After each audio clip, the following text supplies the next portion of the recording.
حي على الفلاح.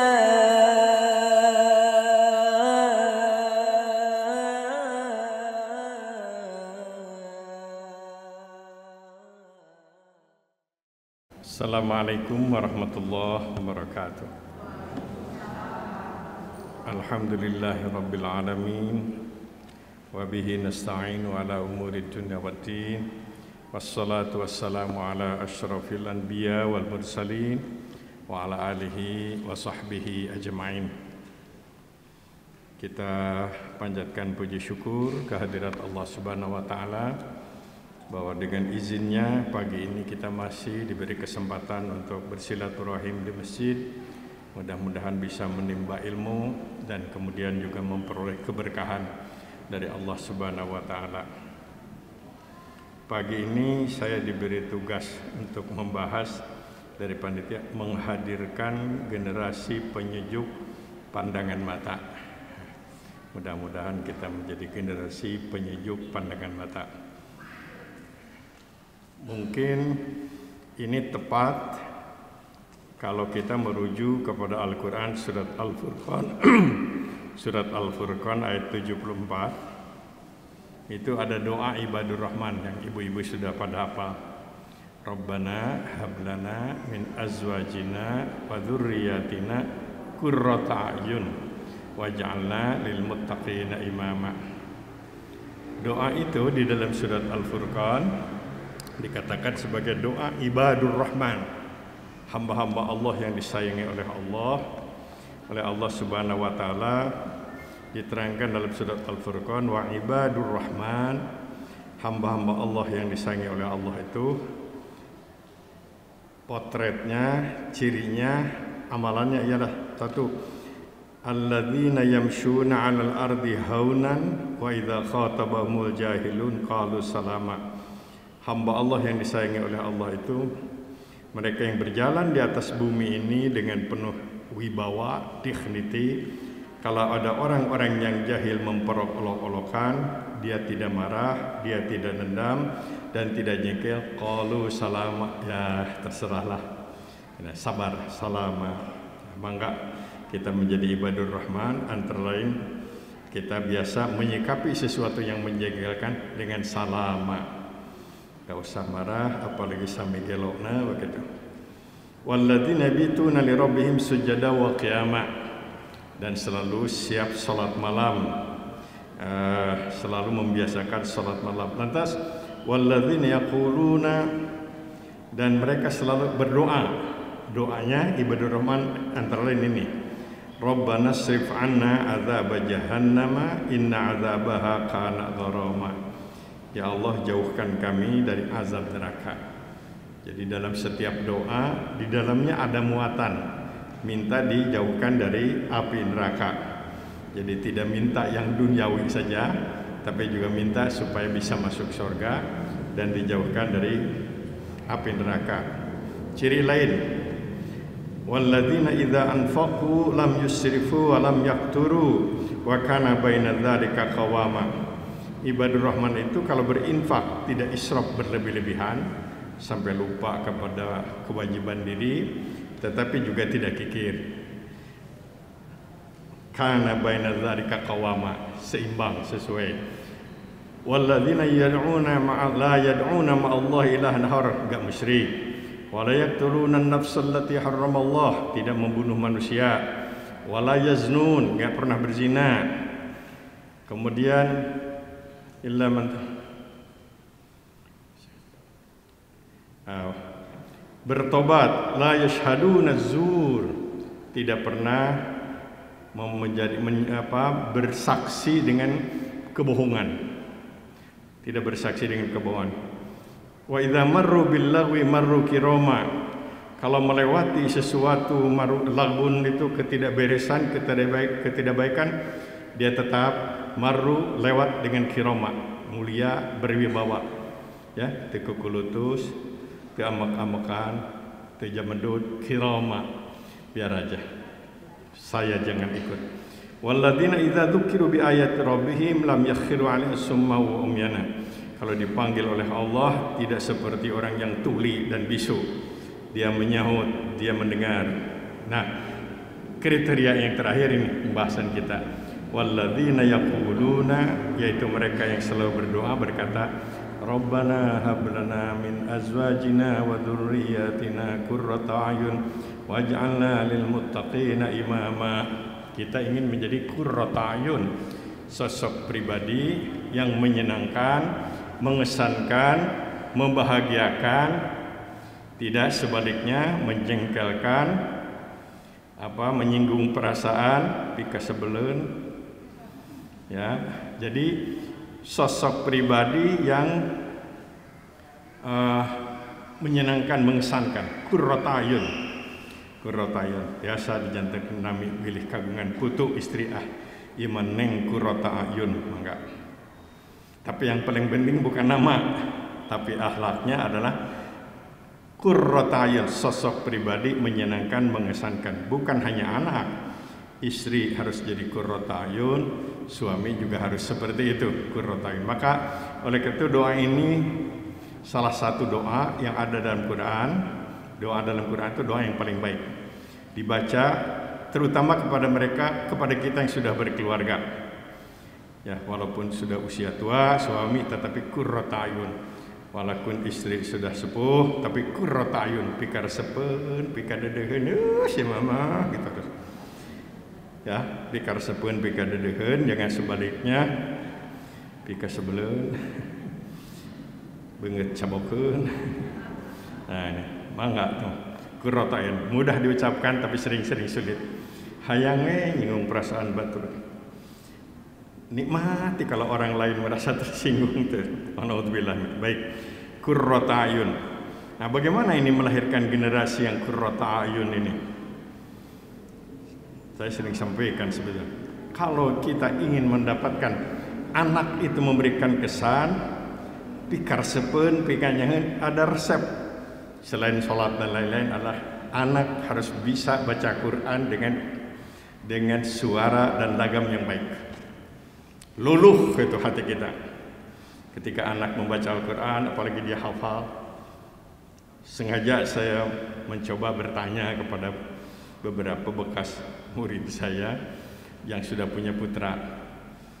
Pertanyaan sederhana, apa perasaan Anda ketika anak Anda membaca Al-Quran dengan baik? Ketika anak Anda yang pria bisa menjadi imam dengan bacaan yang baik.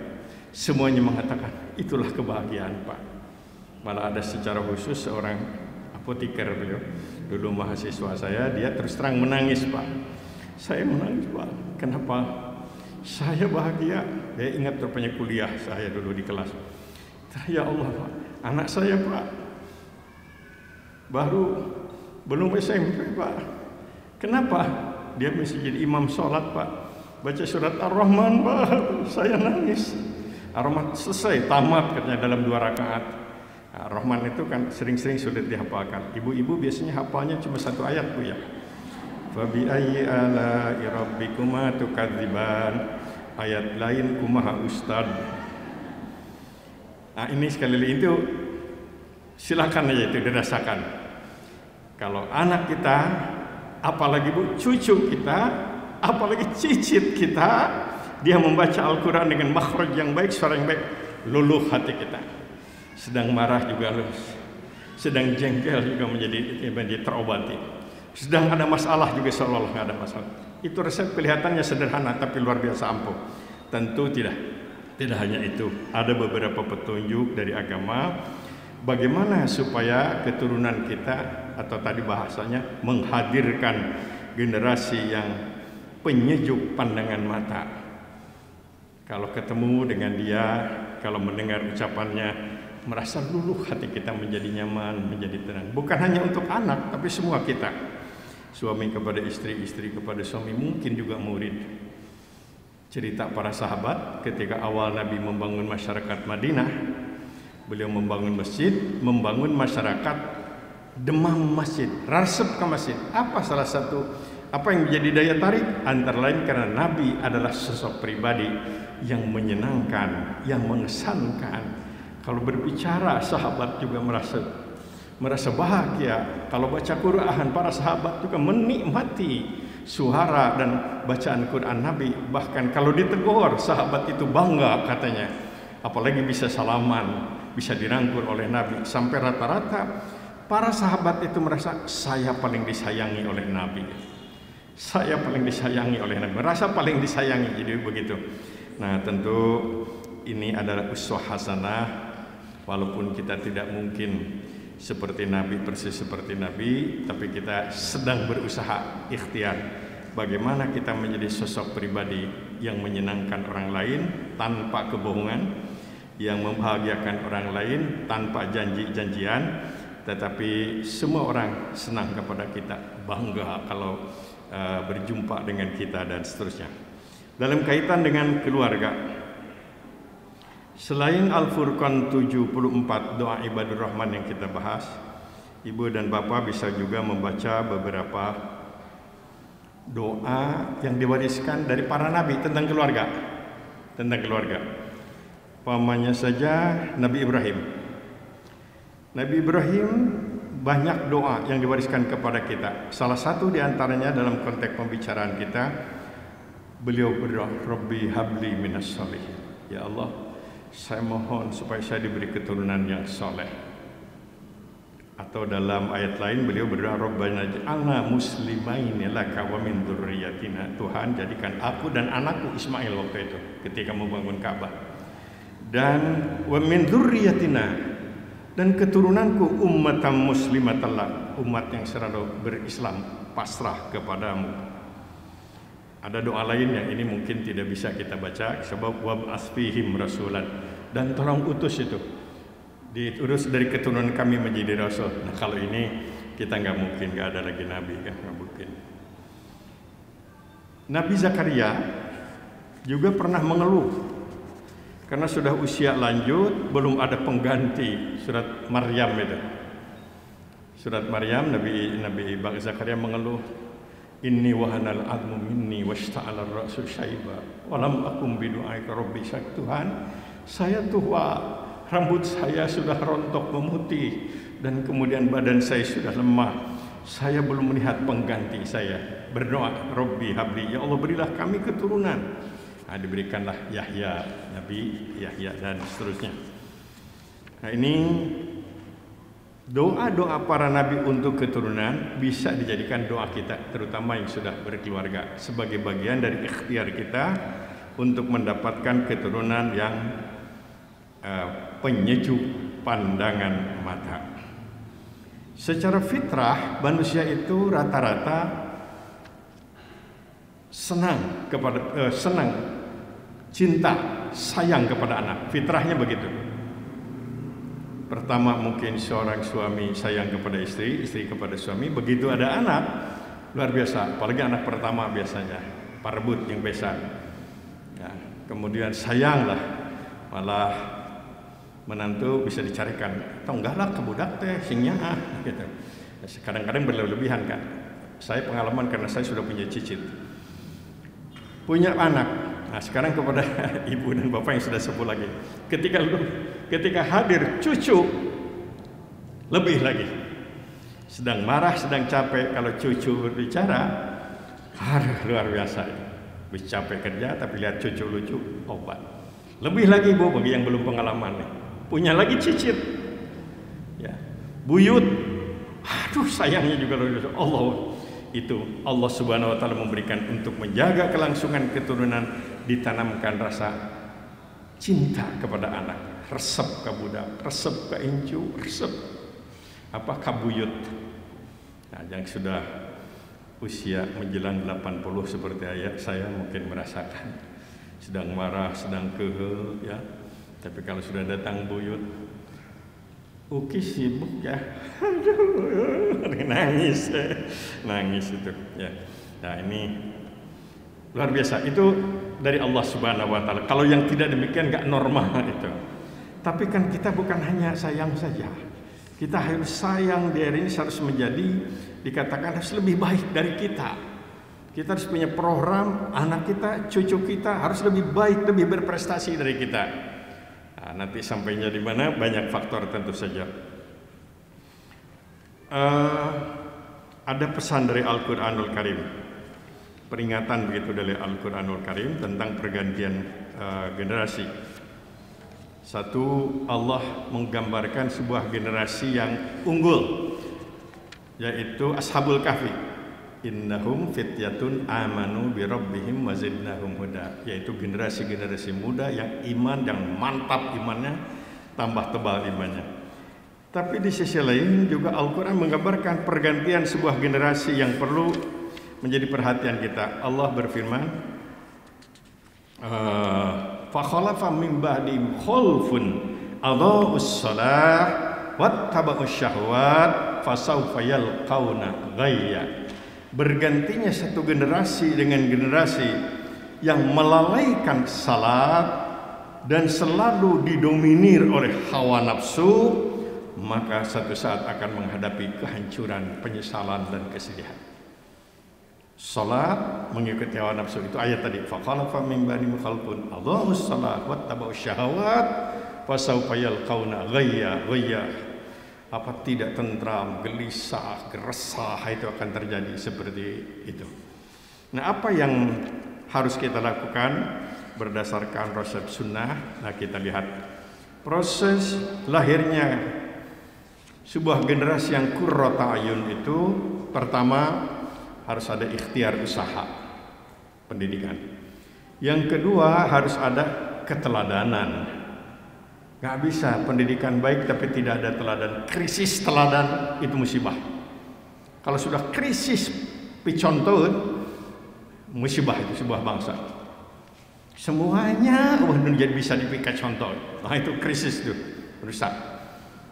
Yang ketiga adalah tentu lingkungan.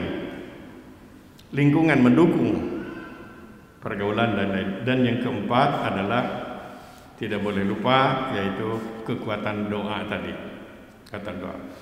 Nah, kita lihat sekarang konsep Islam bagaimana untuk ikhtiar kita sebagai muslim menurut ajaran agama kita untuk melahirkan sosok pribadi yang menyenangkan, yang mengesankan, yang membahagiakan dunia akhirat adalah pertama proses pendidikan.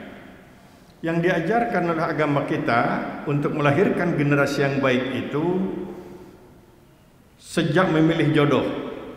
Kepada yang sudah, jangan menyesal, sudah takdir. Tong hanya kal, itu takdir Allah, tinggal bebenah. Jadi ketika seseorang, atau katakanlah kalau yang sudah sepuh memilih mantu, nasihatkan kepada anak, kalau seorang memilih calon istri, bertanya, bisakah dia menjadi istri yang baik?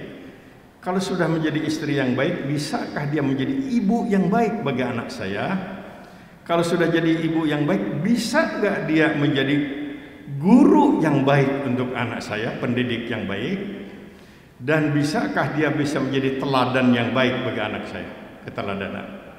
Sama ketika seorang wanita memilih calon suami, bisa dia jadi suami yang baik atau enggak nih? Jangannya baiknya ketika pacaran aja nih. Bisa sudah jadi suami yang baik, dia akan menjadi bapak anak saya. Bisa nggak jadi bapak? Kalau sudah jadi bapak, dia harus bisa mendidik. Bisa mendidik, dia harus bisa jadi contohin barudak. Ini yang diajarkan oleh agama kita. Lantas apa ikhtiar yang harus dilakukan setelah memilih jodoh? Proses memilihnya sekali lagi yang sudah jangan menyesal.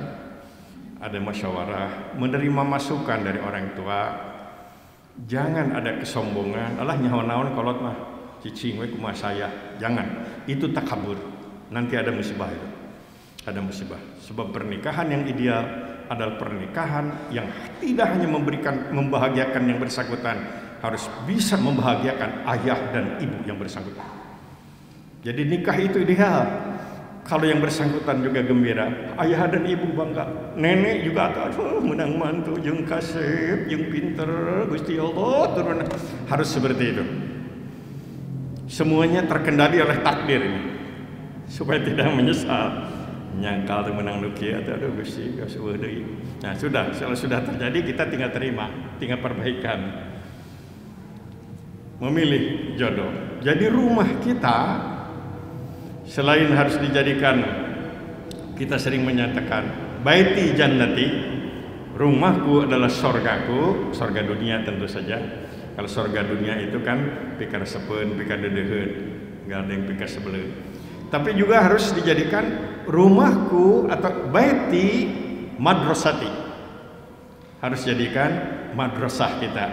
Bahkan baiti masjidi, rumahku juga adalah seperti masjid, tempat menyembah ibadah kepada Allah Subhanahu wa taala. Nah, kemudian setelah proses pernikahan, istikharah, minta pendapat, berlaku ketentuan, permudah nikah, jangan dipersulit. Kalau sudah istikharah, sudah musyawarah, sudah semua setuju, ada, nggak usah tunggu segala macam. Yassir, permudah, persulit talak, permudah. Kalau kamu berpikir 10 kali tentang nikah, maka kamu harus berpikir 1000 kali tentang talak. Jangan sebaliknya, untuk nikah berpikir ribuan kali, tapi untuk talak temikir heula. Hubungan badan suami istri diestimasikan akan lahir keturunan. Oleh karena itu doanya adalah doa untuk keturunan. Tidak boleh hubungan suami istri doana yang beunghar engke deui. Doana khusus tong dibaca di pantas. Jadi doa, kalau ya Allah, kalau dari hubunganku ini melahirkan keturunan, jadikanlah keturunan yang terbebas dari dominasi iblis dan setan. Karena kejahatan itu menurut ajaran agama kita karena dominannya iblis dan setan. Berdoa, ditakdirkan oleh Allah hamil. Ada hadisnya menurut para kritisi hadis tidak sahih, tapi rasanya substansi isinya baik, yaitu di antara sekian perjalanan hidup katanya yang sering dirahasiakan oleh Allah Subhanahu wa taala itu 3. 1. Soal jodoh pernikahan yang direncanakan 10 tahun terjadi, yang sekali ketemu jadi bisa terjadi seperti itu. Yang kedua adalah kelahiran sering di luar dugaan, walaupun sekarang sudah teknologi di bidang kedokteran sudah tinggi, sekian bulan sudah bisa diketahui apakah dia pria atau wanita, tapi kan sampai sekarang belum bisa. Apakah dia agak putih, agak hitam, atau hidungnya bagaimana, jika inungna, jika bapana, atau jika guruna, belum bisa selengkap itu. Banyak dirahasiakan oleh Allah Subhanahu wa taala. Tidak sedikit keluarga yang mengharapkan lahir pria tapi lahir wanita. Lahir sebenarnya nuka 2 wanita lagi, nuka 3 wanita lagi. Ya, keempat wanita lagi. Bandingku capek. Enggak salah pakaian lalaki WKB. Sebaliknya juga begitu. Ada yang menginginkan putra tidak dinugerahi, ada yang belum menginginkan borojol deui. Rahasia Allah. Yang kedua jodoh, sering dirahasiakan oleh Allah Subhanahu wa taala, dan yang ketiga tentu saja ajal itu. Ya, pandemi kemarin kata Pak Gubernur ada sekitar 200 ustadz dan mubalik yang meninggal dunia di Jawa Barat. Baik, nah itu rahasia Allah Subhanahu wa taala. Nah, begitu lahir, agama mengajarkan lagi hal yang kelihatannya sederhana, tapi mari kita praktekkan ini dalam rangka mendapatkan sosok pribadi yang menyenangkan, yang mengesankan tadi, yaitu penyejuk pandangan mata. Begitu hamil, agama mengajarkan ketika seorang ibu sedang hamil harus lebih banyak tenang, harus banyak tentram, jangan banyak kecewa, jangan marah, jangan banyak jengkel. Nah, oleh karena itu harus sering mendengar Quran dan berzikir. Kalimat Allah harus lebih banyak didengar daripada kalimat-kalimat itu para ruh. Ya, jadi HP-nya disesuaikan itu kalau sedang hamil, jangan dicocorokan ke para ruh. Pasal yang tenang, zikir, kalimat-kalimat Allah Subhanahu wa taala. Ya, bapak juga harus memaklumi kalau agak nyedam-nyedam sedikit, ya asal jangan berlebih-lebihan. Harus ditolerir begitu. Tidak ada ritual apa-apa. Tidak ada ritual, jadi kita kan 4 bulan mandi air kelapa, 5 bulan mandi air kelapa, 7 bulan mandi air apa lagi. Nah, itu tradisi saja. Tapi yang ada adalah bebaskan dari beban-beban pikiran, beban-beban perasaan, tentramkan hati, tenangkan, banyak pasrah kepada Allah Subhanahu wa taala. Selalu akrab dengan Al-Qur'anul Karim.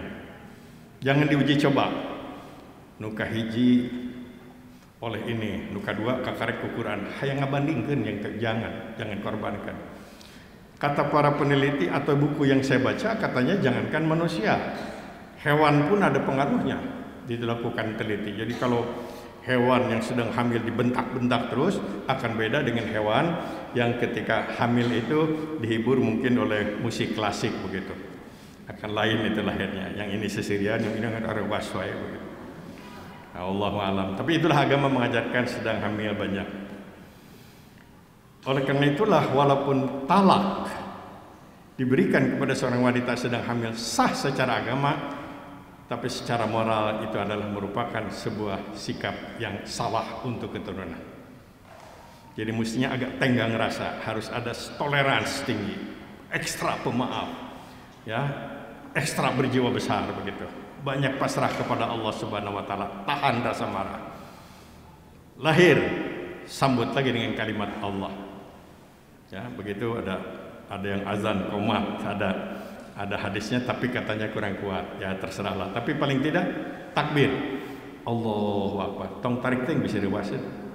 Juga rek perang. Allah. Ada yang alhamdulillah. Yang tidak baik insyaallah, enggak pas kayak itu. Takbir. Allah di telinga kanan, telinga kiri. Jadi kalimat pertama kalimat Allah. Sampai hari ke-7 ada 3 ritual. Akikah, berikan nama yang baik supaya nama itu menjadi doa katanya. Dan yang ketiga adalah dibersihkan rambutnya, digundul gitu. Kalau bisa hari ke-7, kalau tidak sehat bisa ditangguhkan sampai hari ke-14, hari ke-21. Nah, untuk pria maupun wanita sama saja. Yaitu memberikan nama yang baik itu tidak harus selalu bahasa Arab. Yang penting kan dengarnya dia tidak minder, tapi jangan pula yang artinya tidak baik. Nah, wallahu alam, saya oleh ayah saya diberi nama Miftah. Artinya itu kunci. Makanya kalau ke Mekah terkenal betul karena pegawai hotel bagi-bagi kunci. Miftah. Jamaah saya luar biasa, Miftah populer. Padahal nggak bagi-bagi kunci. Baik, selanjutnya itu hari ke-7. Fi amaini kata Quran, sekitar 2 tahun Anda harus diberikan ASI. Kalau kurang jangan terlalu jauh, kalau lebih jangan terlalu jauh. Kata wala junaha, enggak apa-apalah beda-beda dikit, tapi sekitar itu. ASI. Semua para ahli mengatakan bahwa ASI yang terbaik untuk anak-anak adalah air susu ibu. Air susu ibu. Kemudian selanjutnya dalam usia tamyiz. Tamyiz itu kira-kira 4-5 tahun menurut surat An-Nur. Kalau masuk kamar tidur ayah dan ibunya pada waktu 3 waktu, menjelang malam hari, sedang tidur, kemudian waktu ganti pakaian, nah itu anak tidak boleh bebas. Jadi harus minta izin dulu. Assalamualaikum mama. Oke, heula sia. Kapala. Nah itu harus minta izin. Ya, kalau yang tamyiz 4-5 tahun orang izin, apalagi anak yang sudah 17 tahun. Jadi ini kan konsekuensinya kita harus mendesain rumah ada kamar untuk anak-anak gitu kan, dan macam-macam lah. Tapi atau sekaligus paling tidak kamar tidur itu harus dikunci, harus dilakukan, jangan blung-blong lah kenway ketemu gede ku budak ya, nggak boleh. Baik, selanjutnya hadis sahih. 7 tahun anak itu harus dibiasakan salat. Ada kata-kata alimu, ajarkan. Tapi ada hadis lain mengatakan adibu. Kalau adibu itu budayakan. Artinya pendidikan salat, wudu, bacaannya harus sebelum 7 tahun. Maka berbahagialah, beruntung kalau kita mendapatkan sebuah sekolah yang sejak di SD, sejak di TK sudah dikenalkan tentang salat, dikenalkan tentang Al-Qur'anul Karim. Sehingga di rumah kita tinggal melanjutkan. Di rumah tinggal memperkuat. 10 tahun menurut hadis belum mau salat boleh diberikan sanksi. Kalimatnya fadribu. Dulu waktu di zaman saya pesantren itu pukul. Nah, saya kira sekarang harus dikemas demikian rupa, artinya berikan sanksi, sebab nanti ibu dan bapak kalau menyakiti anak bisa 3 bulan dikerem. Jadi ada pendidikan seperti memukul tapi tidak menyakitkan begitu.